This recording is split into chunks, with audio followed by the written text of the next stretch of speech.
You're watching Northern Crimes. December 2017. Winter has settled over the quiet town of Arlington, Washington. The Stillaguamish River winds silently through the landscape, shrouded in mist, its dark waters flowing steadily through the valley.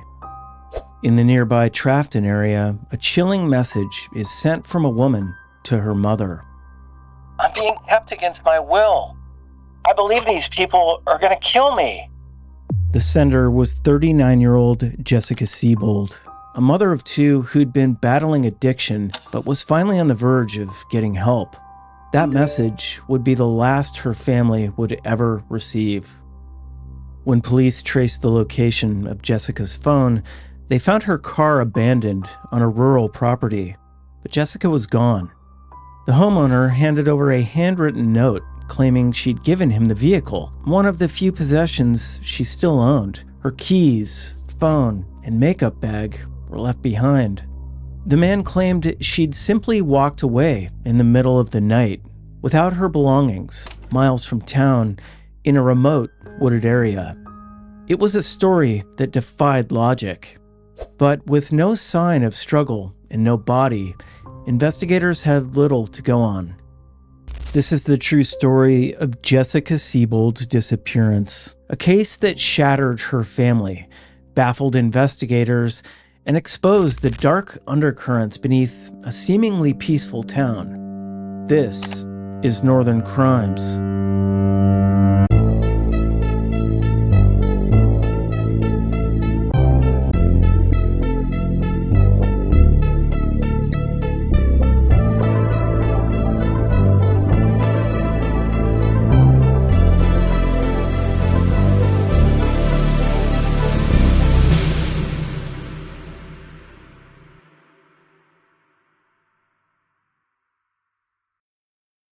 Jessica Christine Seybold was born in May of 1978 and, by the age of 39, had experienced her share of struggles.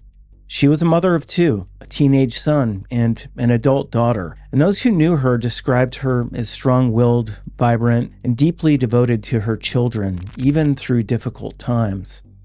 In the years leading up to her disappearance, Jessica had battled methamphetamine addiction, a crisis that had become all too common in rural areas of Washington state. But by late 2017, she appeared to be turning a corner. She'd moved back in with her mother and had taken serious steps to begin treatment. For her family, it felt like the beginning of something hopeful, perhaps even a full return to stability.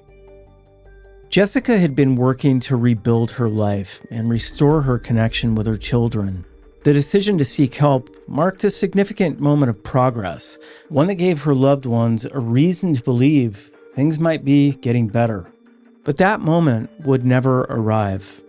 Just days before she was set to enter treatment, Jessica vanished, leaving behind not only her plans for recovery, but a family desperate for answers in a region where too many women have gone missing under strange circumstances.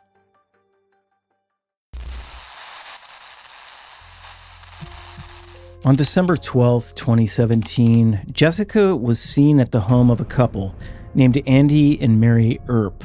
At some point, either that day or night, she left their residence and went to a nearby property where a man named Jason Larcombe lived.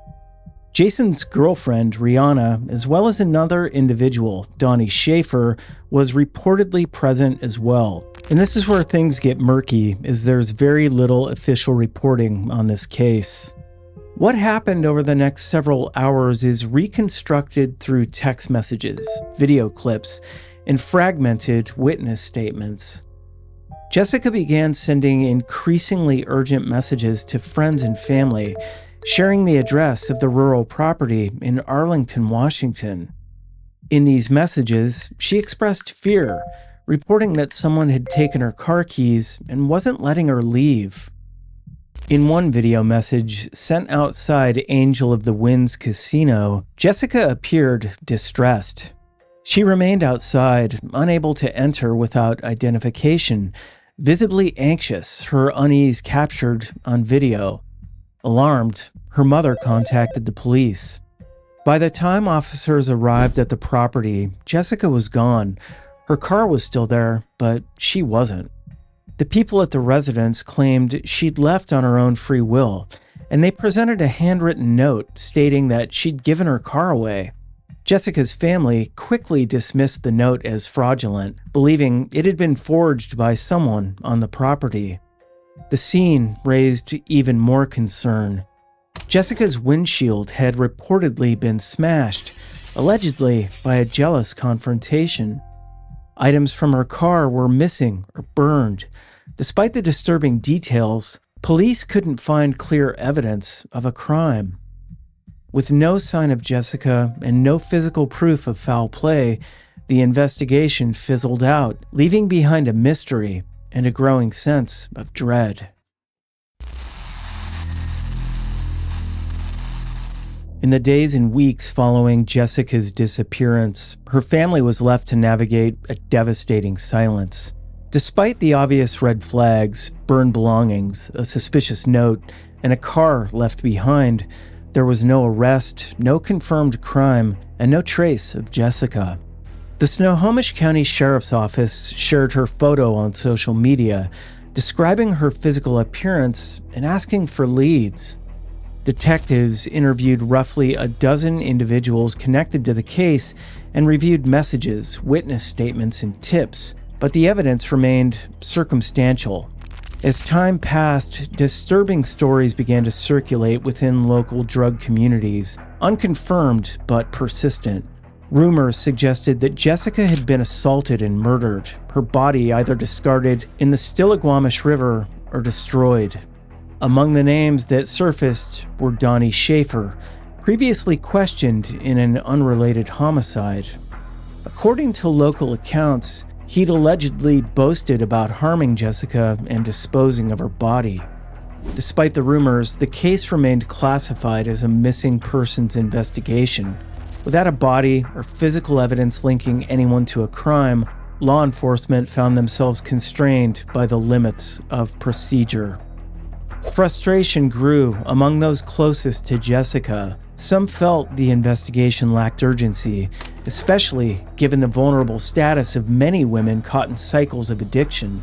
Tips were sometimes dismissed as unreliable, part of what investigators referred to as, quote, meth lore, street gossip too entangled in drug culture to be considered actionable. Still, her family refused to let the case fade. They spoke to the media, pleaded for information, and worked to keep Jessica's name in the headlines.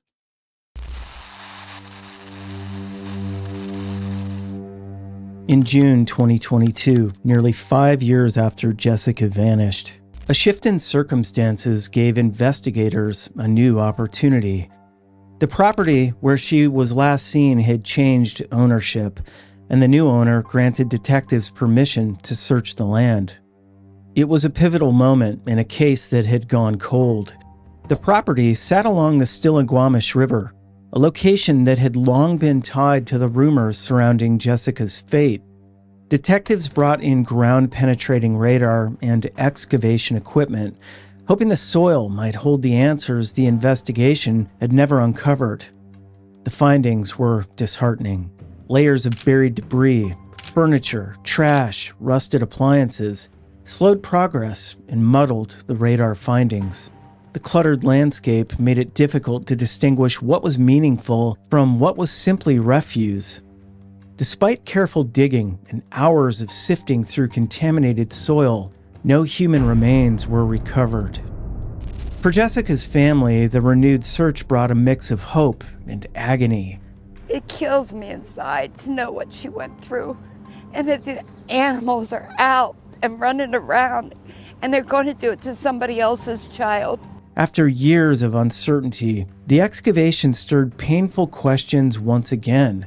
Had she been buried here? Had evidence been missed? Were the people believed to be involved still walking free? Investigators stated that individuals connected to the case were still on their radar. The renewed search also reignited community interest, with law enforcement urging anyone with information to come forward. They believed that someone, maybe more than one person, still knew exactly what happened to Jessica and had simply chose to stay silent. The dig didn't offer closure, but it reignited the fight for answers.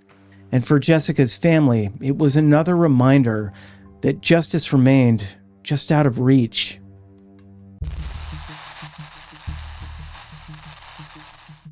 Jessica Seybold's disappearance, unfortunately, is not an isolated case.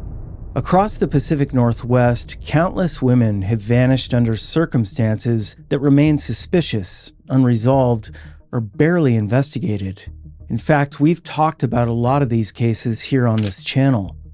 Many of them share similar profiles, struggling with addiction, housing instability, or other vulnerabilities that can make them easy targets and too often easy to overlook. Washington State, in particular, has a long and troubling history with predators who exploit these gaps in the system.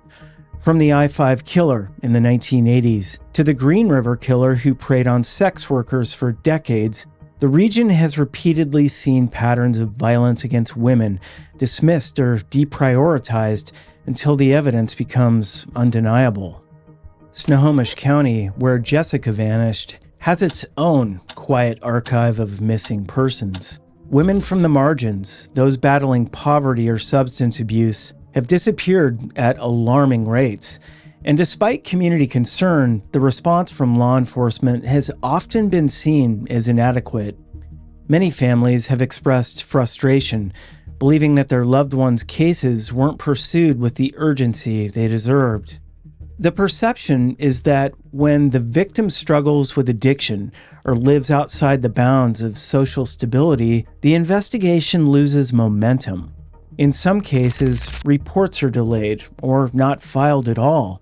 In others, leads are dismissed as unreliable or not followed up. The cumulative effect is a crisis of accountability, one in which criminals feel emboldened and families are left to become their own investigators.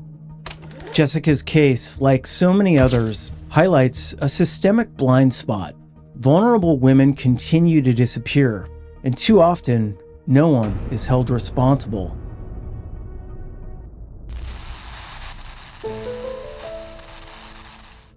Today, Jessica would be 46 years old. Her children have grown into adulthood without their mother. Her family has endured birthdays, holidays, and milestones marked by absence. And still, no one has been charged in connection with her disappearance. To those who knew her, Jessica was far more than the circumstances surrounding her final days. She was a mother with a sharp sense of humor, a daughter trying to rebuild her life, and a woman who had not given up on the possibility of change. Her efforts to seek treatment reflected a desire to reclaim control and repair what addiction had taken from her. Her case remains open, but unsolved. In recent years, advancements in forensic science, like genetic genealogy and cold case DNA technology, have helped solve cases once thought impossible. In fact, we recently talked about 5 of these cases in a recent video, the Snohomish murders. Jessica's family holds out hope that one day, tools might bring some answers, but until then, they cling to memories, advocate to be heard, and wait for the silence surrounding her disappearance to finally be broken. For now, Jessica remains one of the many missing women in the Pacific Northwest whose stories demand attention, not just for the sake of justice, but to ensure that no one is forgotten. If you have any information regarding the disappearance of Jessica Seybold, please contact the Snohomish County Sheriff's Office at 425-388-3845 or submit an anonymous tip through the P3 Tips app. A reward of up to $1,000 is being offered for information that helps bring answers to her family.